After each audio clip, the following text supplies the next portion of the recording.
When I was first starting out, I always thought, what if I could just be a fly on the wall when high achievers who have achieved what I want to achieve are just having conversations?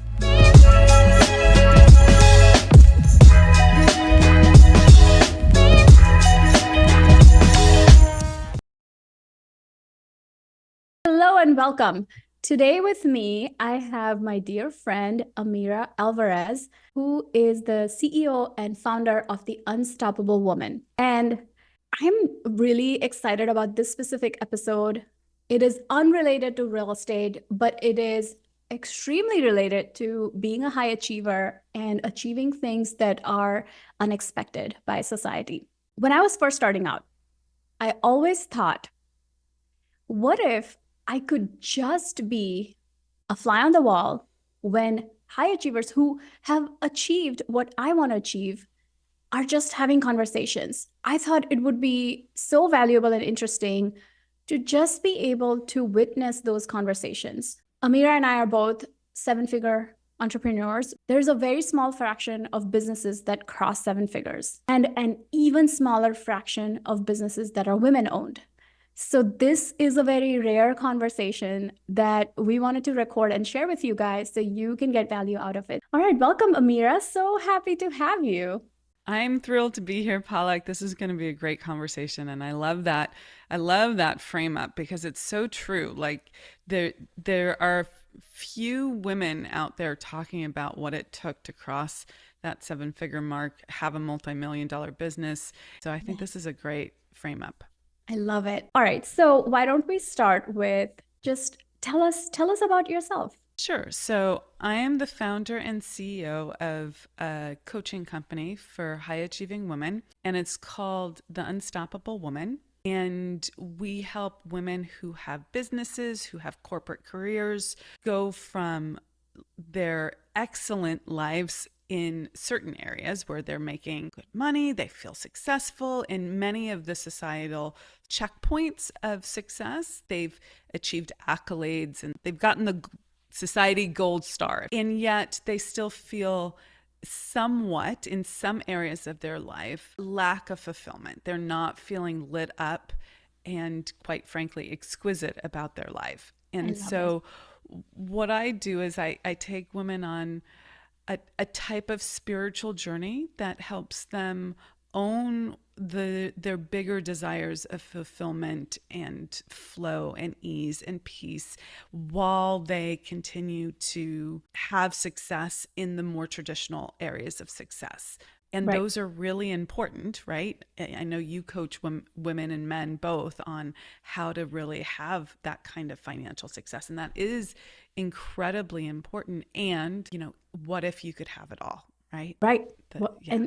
and that's there is so much fear associated with feeling like we deserve to have it all. As you talk about the ease and the comfort and the peace and the flow, every time we've had these conversations, I can hear those gremlins creep up and just be like, hey, what's the other shoe that's going to drop if you do Mm-hmm. have it all, right? So, and this is the kind of fear at every level we all face. When we are first starting out, we feel like, hey, am I really capable of doing this? Like, can I really have this? Is Yeah. What do you think about that fear that we all face? How do you look at it? And what kind of mindset beliefs do you see among high achievers? Yeah.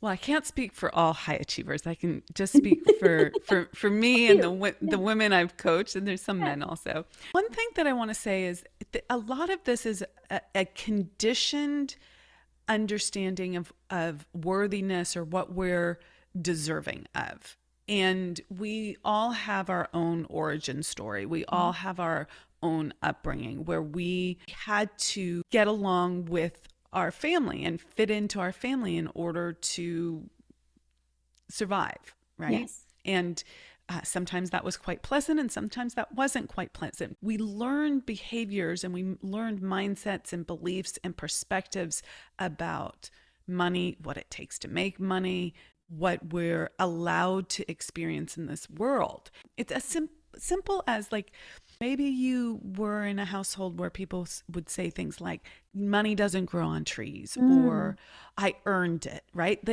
These are very common ways of thinking, and they're ubiquitous, and they're like just woven into conversation. It's almost like asking someone how the weather is. This is how we're conditioned. And let's say you were conditioned in a family where people said, thank God it's Friday, right? These are common examples. What that makes you believe is we work for the weekend, we work for the relaxation. Well, now think about that in your career.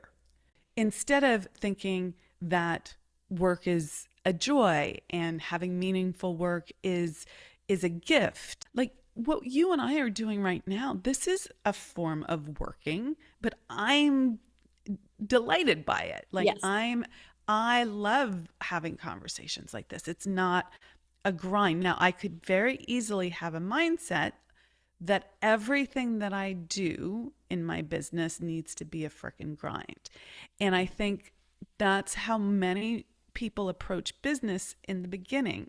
There's a difference between putting the action and the effort in, which in the beginning of getting a business off the ground, you have to bootstrap it. You have, Mm-hmm. unless you are independently wealthy and you can hire a whole team to help you.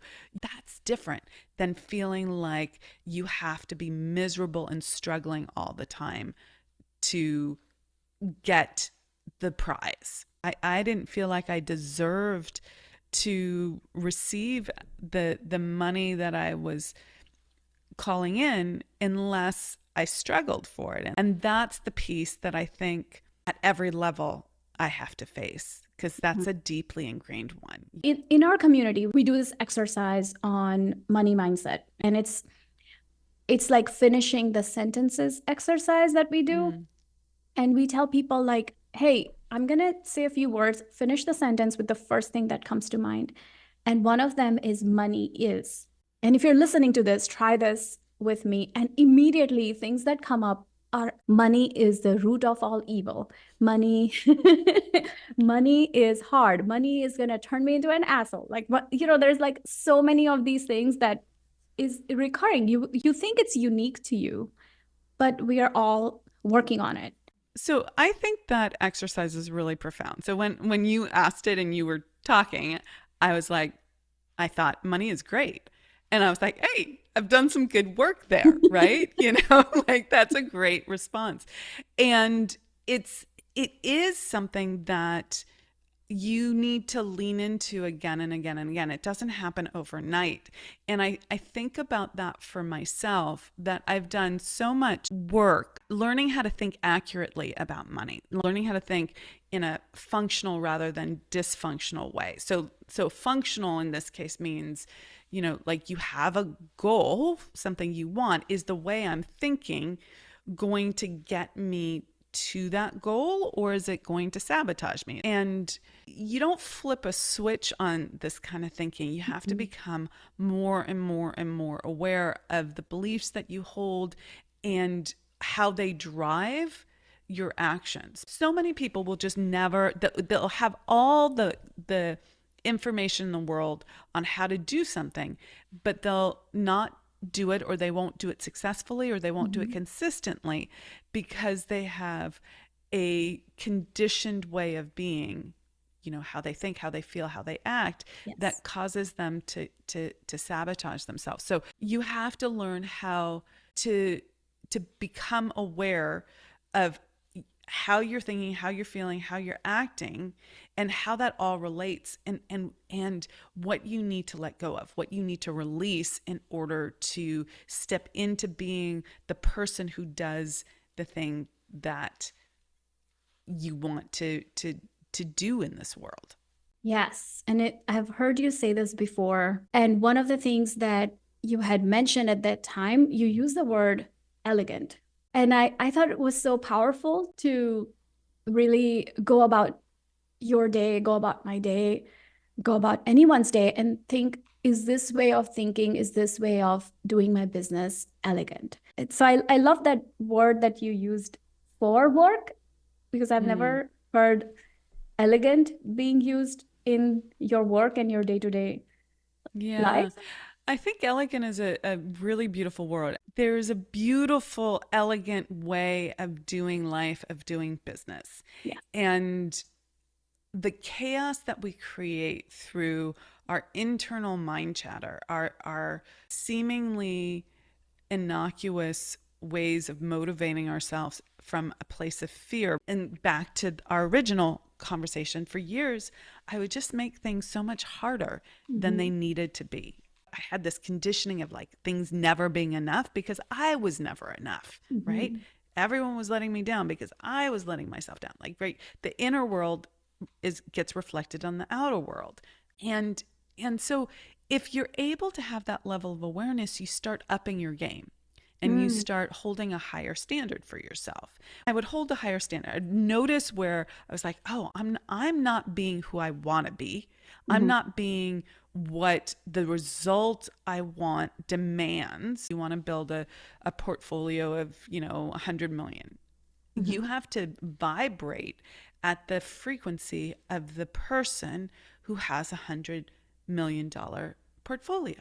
And that takes a lot of conscious awareness and choice and decision. How do you deal with society, family, well-intentioned people around you when they stop you from your success? One of the people in our program, she has a $2 million portfolio and she's phenomenal. They started with nothing and they built a $2 million portfolio in less than 2 years. But until they did that, she said, my mom used to say it all the time. You've drank the Kool-Aid.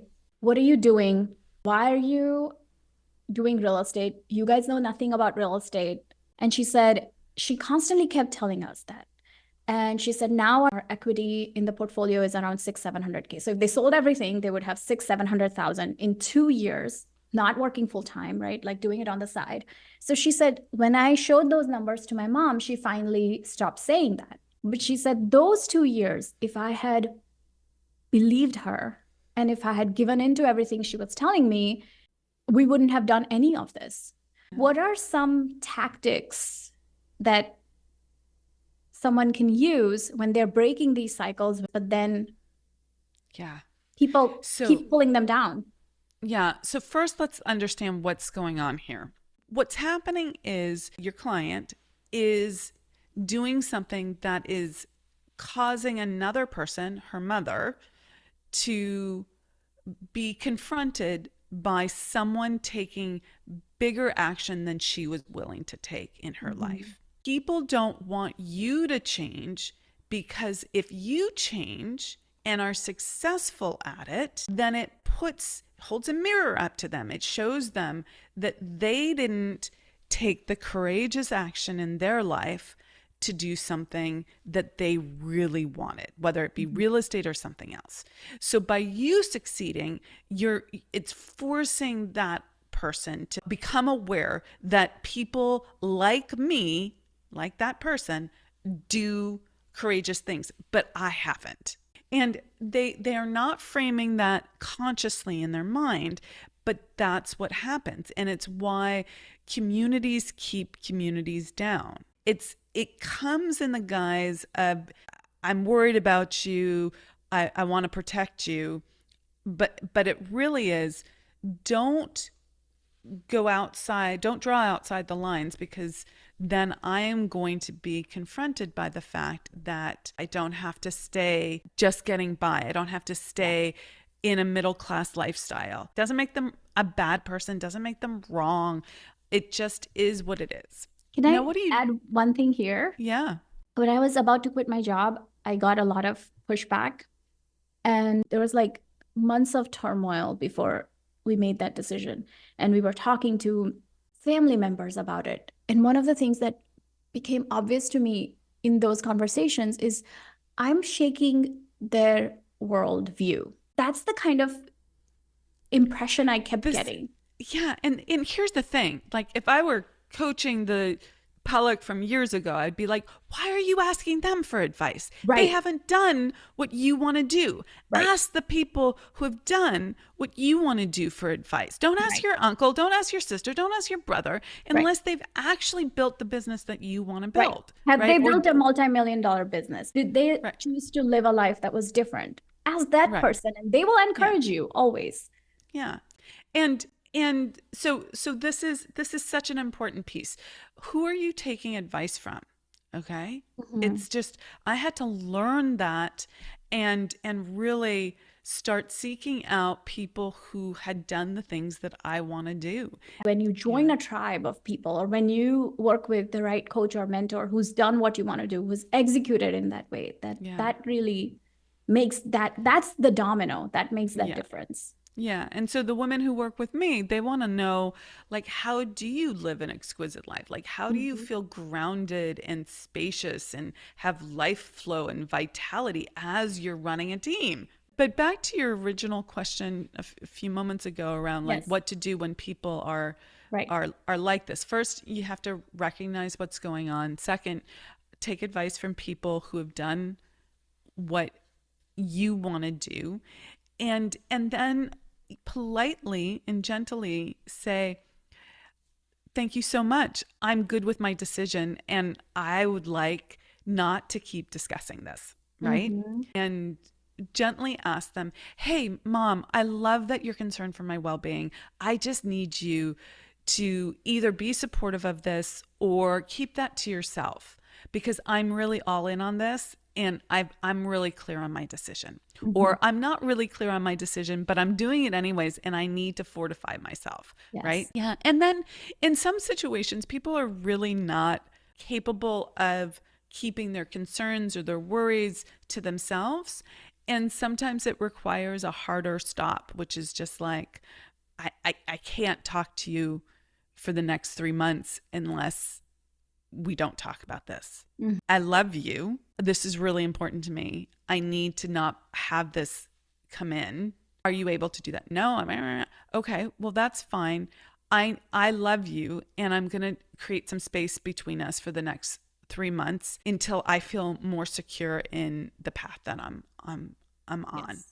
And that's hard that is hard for people to do. And then Hard. I mean that this is called setting a boundary, and a boundary requires a consequence, which is what most people don't give it, which is like, Hmm. and if you break that, this is what's going to happen, and most people are not able to do that. Now that's only for those extreme cases where you've asked, you've been polite, you've been clear, and someone's not respecting what your needs are. Yeah. Hmm. This was so amazing. I can continue talking to you forever, Amira. Is there like any last words of wisdom for someone who has set their goal high, where they want to build a multi-million dollar business, they want to build wealth, they want to build, and they're starting out, maybe they have zero properties, maybe they have a few properties, or they're starting another business, and they're just starting out. And they are facing these fears, they're facing the naysayers, they're doing all of these things. What's like maybe last few words of wisdom for them? Yeah, the fear is going to come up, but that doesn't mean that the decision that you made to do this wasn't the right decision. I think people misinterpret what fear means. Oftentimes they think that it means stop or slow down. And really, it's just you confronting your conditioned limitations. Yes. And if you get used to the fact that that fear is not true, it's real. I'm not saying that you're not really feeling it. You're really feeling it, Hmm. but you have to move beyond it by moving through it. Like, just relax. You can actually let a fear go. You can just release it and do the thing. It's a process. You'll learn it, and you'll get to the other side, and you'll be so much calmer and proud of yourself for having done the thing. So, yeah. I love it. Thank you so much. This was so fun. So tell us where people can find you.